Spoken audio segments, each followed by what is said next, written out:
We're back at Ultraflex and I'm 6 weeks out from my first show.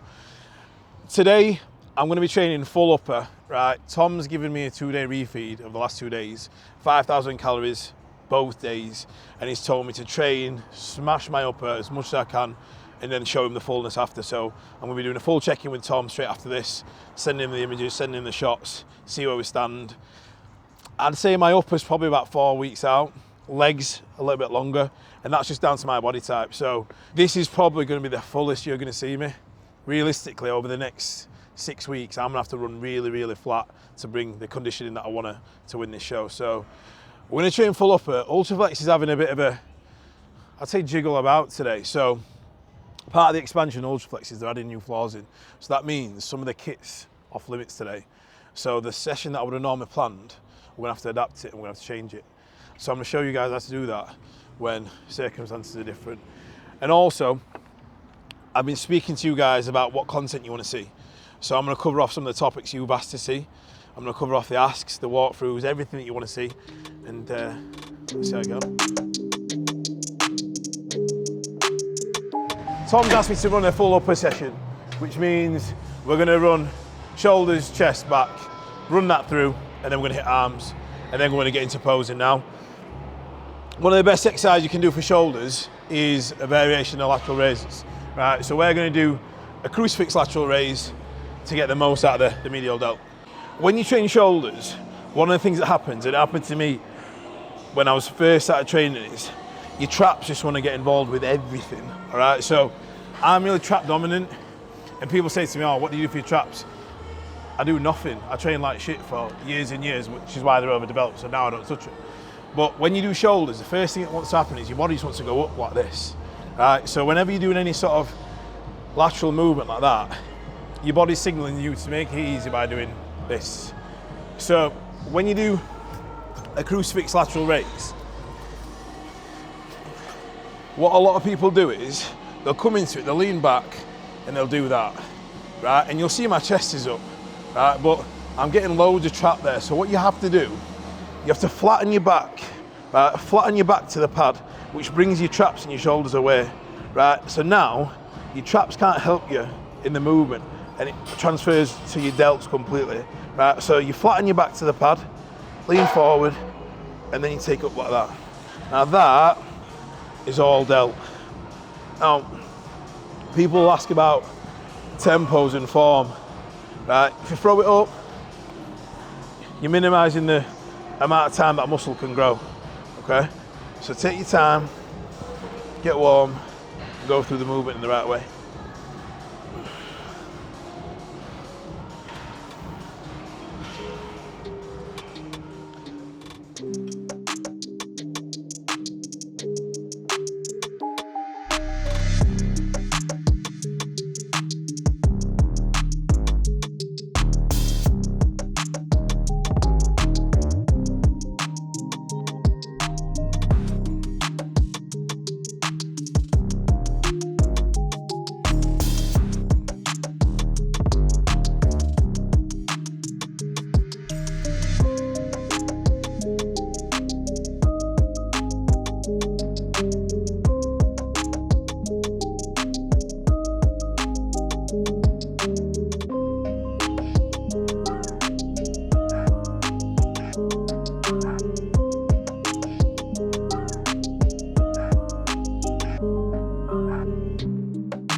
Right, so this is actually a superset. So we're gonna do the crucifix lateral raise.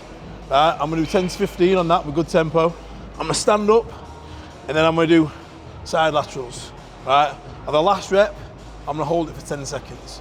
Right, this volume on the delt is mad, and the pump is mad. So don't overshoot it with the weight.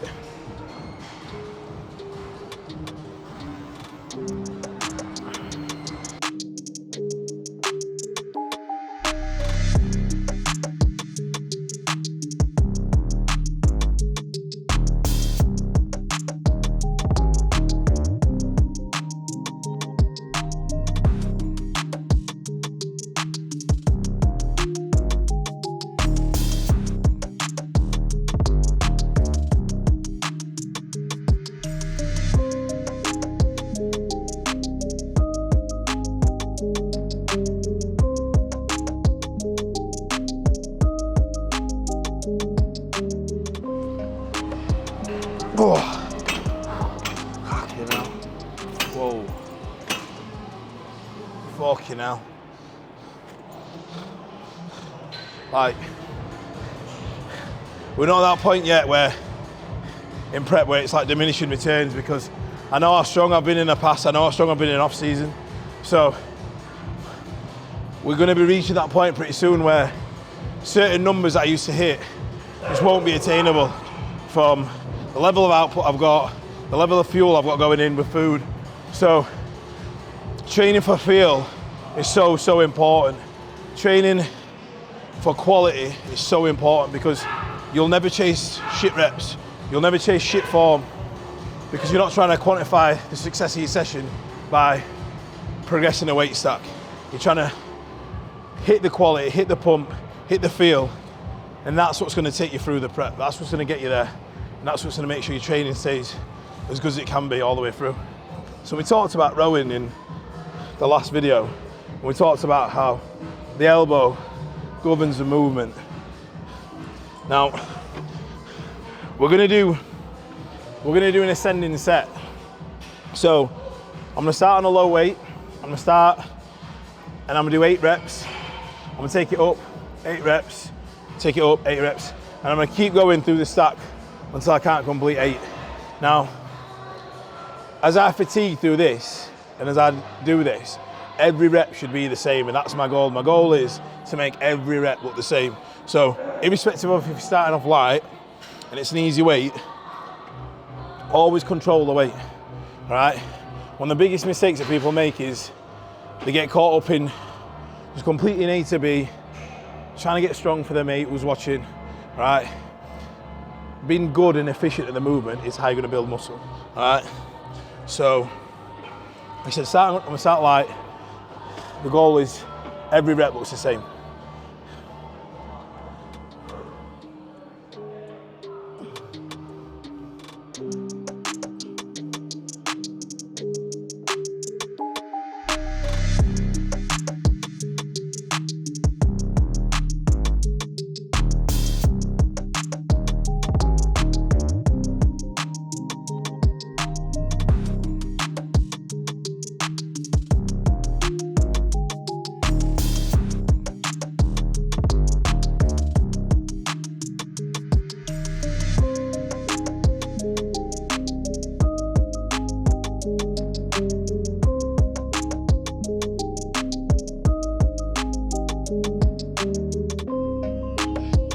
Wow. Wow. Wow, pump is mad. Hopefully, every one of those reps was bang on. And believe me, like when you're failing and when it's heavy, all you want to do is rip it with your hand and just yank it. But you've got to be thinking, what's the function of the movement? It's just total the lat. You want wings, you want a big back, you've got to hit your back properly. And I'll be straight up, it took me a lot of years to be able to hit my back properly. Your body doesn't want to train back. Your body wants to use your arms, delts, everything else. And that's why when people first start training, take that back, it's not even when people first start training. That's why a lot of people never hit the development in the back that they want.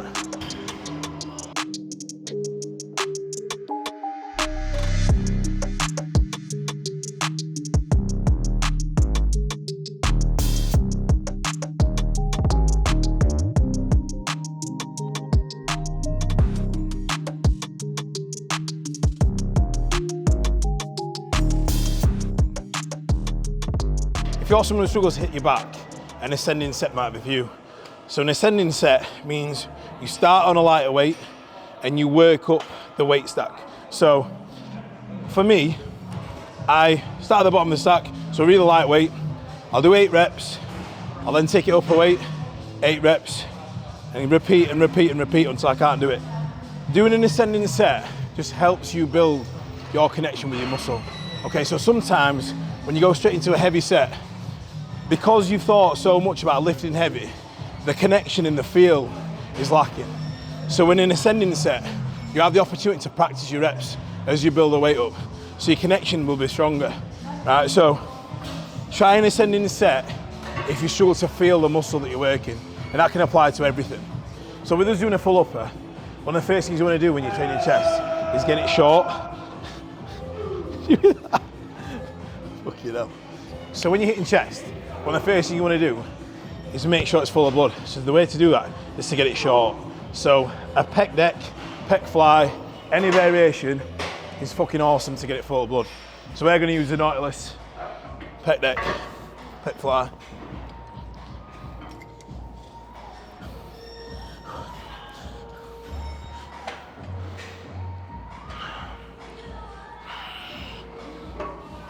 To be fair, that is mint.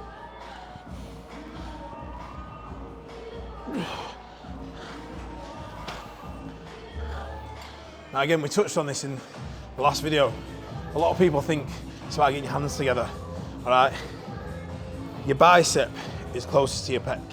If you get your bicep across your chest, you're gonna get the best contraction. Your wrist is just a guide. So a lot of people do is, they'll bring the hands in like that, and even on machines like that, they'll think the success of the set is defined on getting the hands together. And it's not. It's getting your bicep across your pec. So, 3 working sets on here. Every set's a failure.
Probably one of the best chest presses you'll ever see in your life. Nautilus Nitro chest press. The feel, the profile of it is perfect. So, we spoke about this last time. When you press it, you want to be having your elbows down, all right? A lot of people will press up here, right? Dropping your elbows allows you to contract their pec all the way through the movement. Now,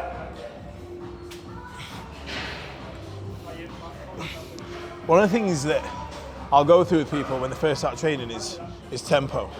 Right, tempo of every exercise, because tempo on exercise is massively, massively important. The tempo is essentially how long you're keeping that muscle under strain. And the longer the muscle's under strain, the more it's working, the more it's going to break down, the more it's going to grow. Okay, so what a lot of people do, a lot of beginners, they'll come into things like this and just bang it out like that, right? And you'll see, like, I can literally throw it, right? So when you create that much momentum, right, it's a power exercise. So it's power, so it's explosive power. It's a lot of joint force. So the muscle isn't actually doing that much to begin with. When you work on tempo, right, let's say we're gonna go 3 seconds, right? You shake up for 3 seconds, the pec is working all the way through. You contract hard at the top, you take it slow down. So the pec is having to work hard all the way through the movement, right? Whereas if you just chuck it, you might get what, 5 or 10%, right? Whereas if you control the tempo, 80 to 100% of the movement is gonna be on that pec. Gonna be really, really controlled for 10 to 15 reps, really controlling my tempo, Gonna rest for 15 to 20 seconds, and I'm gonna rep to failure. Now when I rep to failure, we're not just throwing it, we're still working through the right path of motion, we're still working through the arc, but you'll see the difference in the speed.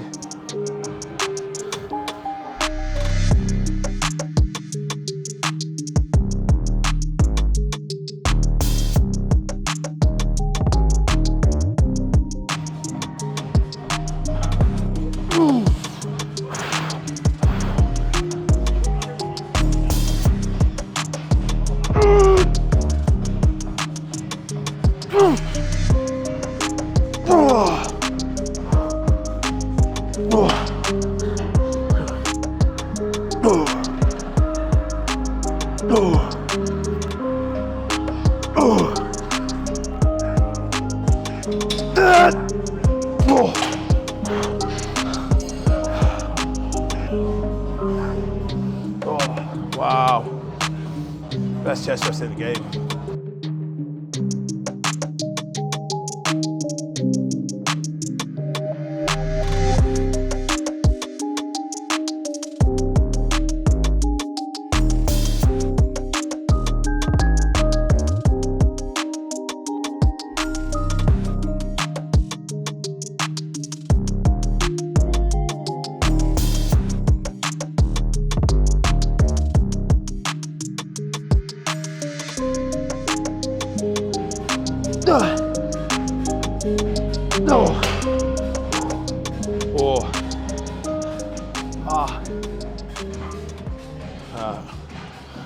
Back.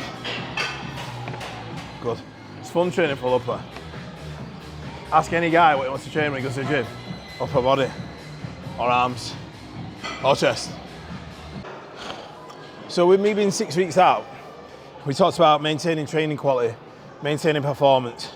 This is where you can be smart about your exercise selection and smart about the volume of sets you do and how you approach it. So we're gonna do one working set here.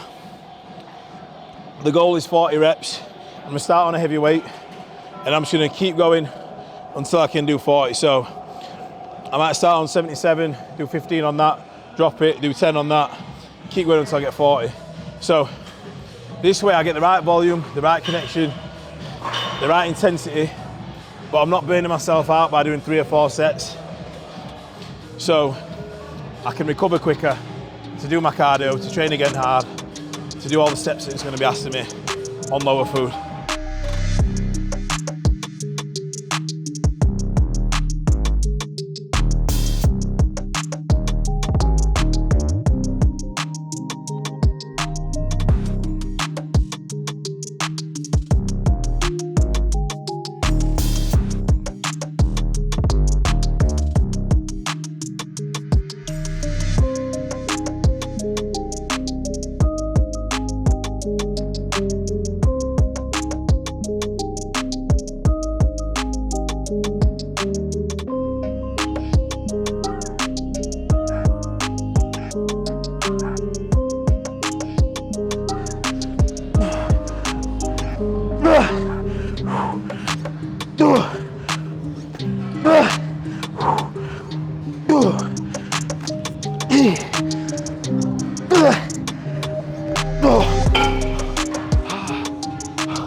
Wow.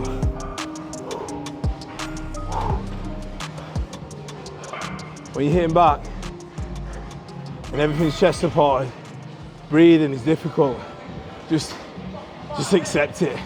Don't try and get around it.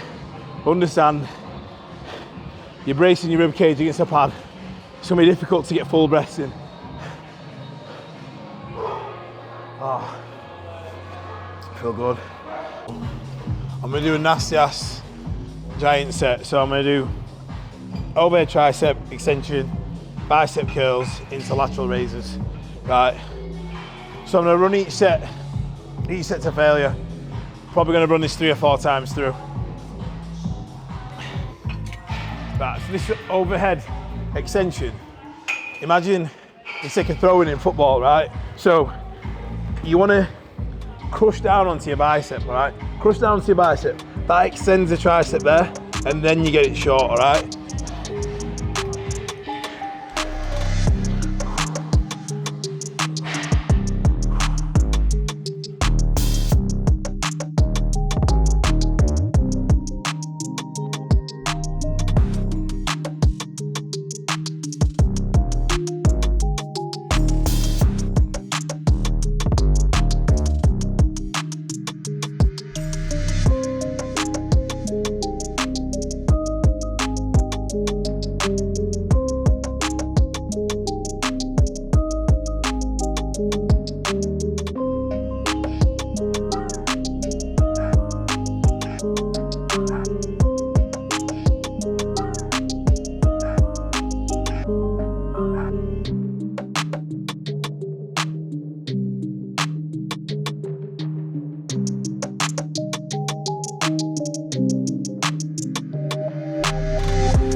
This is where like your determination, your motivation's got to come in, because on paper you could have the same nutritional plan as me, same training program as me, but how I apply it, the desire I've got to push myself past the rep ranges, the sets, this is where the differences are made between people. So you might be following the same training plan as somebody, you might have the same as nutritional plan as somebody else, but the level that they bring, the intensity, the desire is why they get the results, and it's why you're stuck in the mud, because it's a framework that they use to push themselves.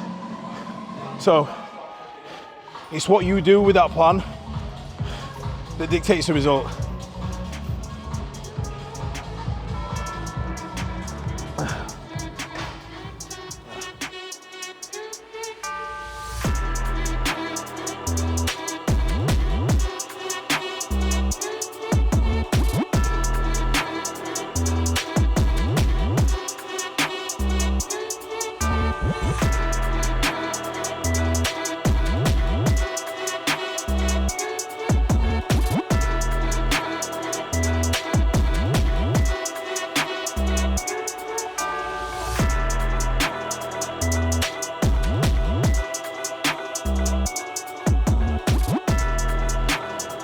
So, upper session wrapped up.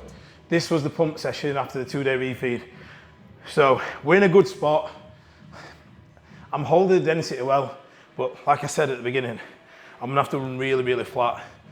Almost to the point where it's gonna be really, really uncomfortable for me from a psychological point of view, because I'm gonna shrink a lot. To bring the lines out I need in my legs, I'm gonna have to go really far the other way to then fill back up. Next video you're gonna see is gonna be a bit of a banger. So, featuring some special guests. So, subscribe to the channel, stay tuned. Anything you want us to cover, fire it over. 6 weeks out.